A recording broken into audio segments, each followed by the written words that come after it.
First of all, I wish to acknowledge my co-author, who is Olipa Zulumbata.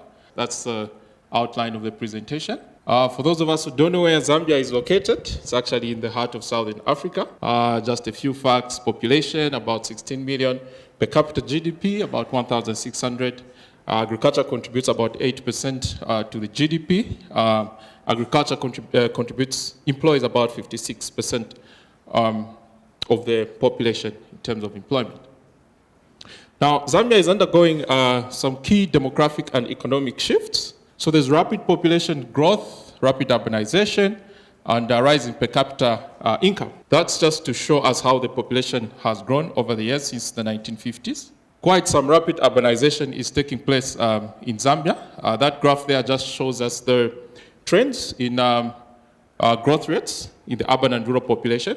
So the top line there shows the urban population growth, whereas the green line is the rural population growth. We see three trends. Earlier on, as a country, we urbanized quite rapidly, and then the growth rate in the urban areas dropped and even went below the rural, but we've started urbanizing quite rapidly since about 2000, 2005 there. That is the per capita GDP. We see that it's also rising quite rapidly. However, it's a typical case of growth with inequality. Between 1996 and 2015, which is the focus of our study, what we noticed is that there was a reduction in monthly rural income per capita. That is, in real terms, that is. We see a decline. There was also a rise in inequality measured by the Gini coefficients. And that rise in inequality was higher, mostly in rural areas. Then we also saw a much faster decline in poverty in urban compared to rural areas. Now, what is the implication of all this on food systems? Obviously, when these factors are changing, we see changes in consumption pattern or dietary patterns. This has an impact on food markets, increased demand on various food types. Then it also affects rural development in that there are rural-urban linkages that are created. And then obviously, this demand has an implication on nutrition. So just to touch a bit on how this change in consumption happens is what is referred to as the Angel's Law, which says that the share of income spent on food falls as income increases. Another related law is the Bennett's Law. The proportion of starch staples in diets decreases with increasing income. So a combination of these factors, population growth, urbanization, and per capita income, leads to dynamic changes in consumption patterns. So what is expected to happen is that as income grows, cereals become less important. The share of high-value crops, such as fruits and vegetables, dairy, animal products, fish, increase in the food basket of households. Now, most policymakers do not take note of these changes, and hence their policies are often disconnected to the reality in terms of consumer preferences. This leads to policies which encourage maybe consumption of just staple foods such as maize and failure to diversify, and obviously leading to poor nutrition. The objective of this research is to determine how household food consumption has changed over the years and to examine the differences between rural and urban households and across different income groups. We used data, national representative data, which was collected through the Living Conditions Monitoring Survey. This is cross-sectional data. We used 1996, 98, 2010, and 2015, a period of almost 20 years. This is the official statistics used for poverty statistics. So, in this data set, there are expenditure variables. So what we did is we used those expenditure variables on food, and we categorized our expenditures into food groups, which is like the starch staples, the animal proteins and things like that. Then we looked at the main commodity item. For example, if you look at bread, it's mainly wheat. Then we also looked at the level of processing. So we looked at, we formed long-term trends in consumption, which was used, in expenditure, which was used as a proxy for consumption. And the expenditure share of each food item was calculated as a percentage of total food expenditure. Now, this changing consumption patterns is actually happening almost globally. This is an article which appears in The Economist. They argue that African cities are urbanizing quite rapidly, about 3% per annum, a per capita income of about 4.6. And then they actually noticed that West Africans, or rather Sub-Saharan Africa, are consuming more of rice. Asia is actually shifting away from rice to wheat, whereas the developed countries are even giving up wheat for other sources of calories. There are other transformations also downstream, such as the supermarket revolution. Now, going to the main findings, starting with food groups, that is starches, pulses, fruits and vegetables, meat, which are the animal proteins, beverages. This is what we found. Between 1996 and 2015, the share of starches had declined. That of pulses remained pretty much the same. The share of fruits and vegetables increased quite a lot. The share of meat, animal products rather, increased.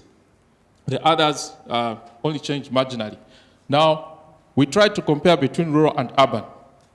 And what we found is that in both cases, in the urban and the rural, there have been changes. The share of starches dropped. The share of meat, milk, and eggs increased, but the increase was more in the urban than the rural. The share of fruits and vegetables increased. The increase was greater in the rural than the urban. The rest, they were nearly flat. Okay. Now we try to look at the same food groups by income groups. The bottom 25% are the poorest, while the top 25% are the higher income or the wealthiest.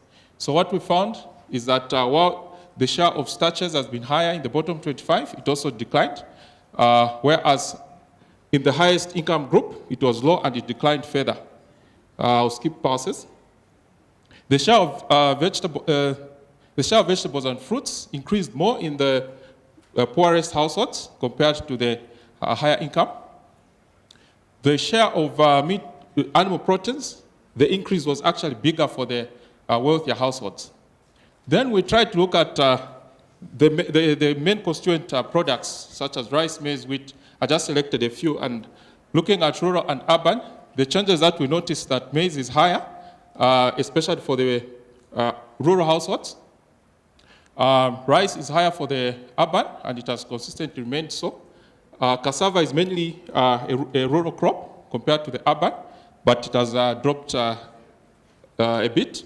Potatoes, they are quite low, but higher among the urban households. Vegetables, they are higher in both cases. They used to be higher for the urban, but you find that they are now higher for the rural. Fruits is more higher for the fruits are higher for the urban.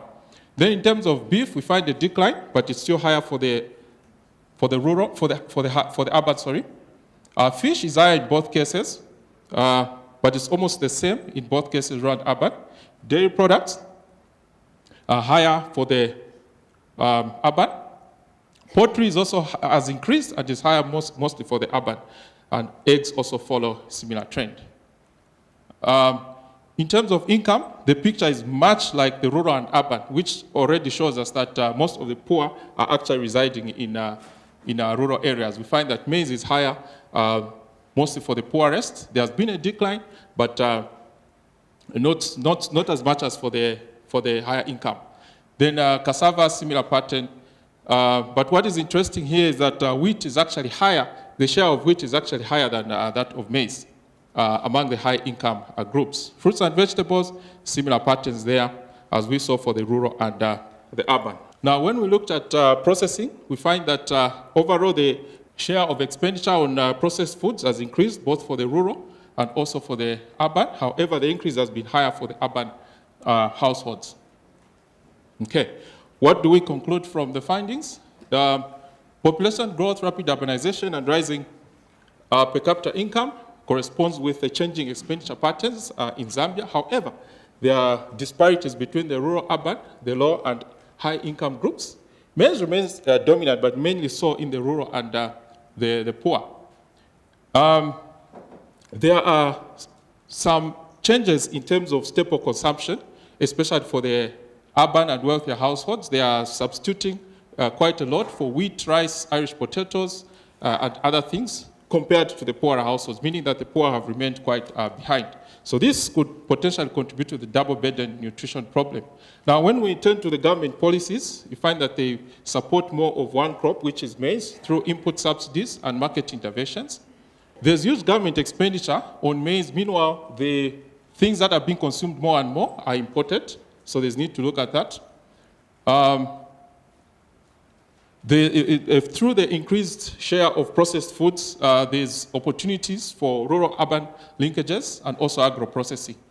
So I'll rush quickly to the recommendations. Government needs to reduce its excessive focus on one crop, which is maize. There's need for smart subsidies. We are glad to report that the Zambian government is actually implementing a smart subsidy, which is flexible to include even livestock inputs.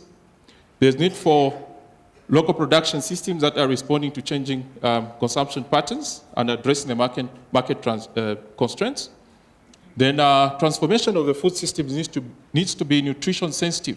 There's need for nutrition sensitization for both rural, urban, the low, and even the high income, and then to assist the poor through social protection programs. Thank you so much.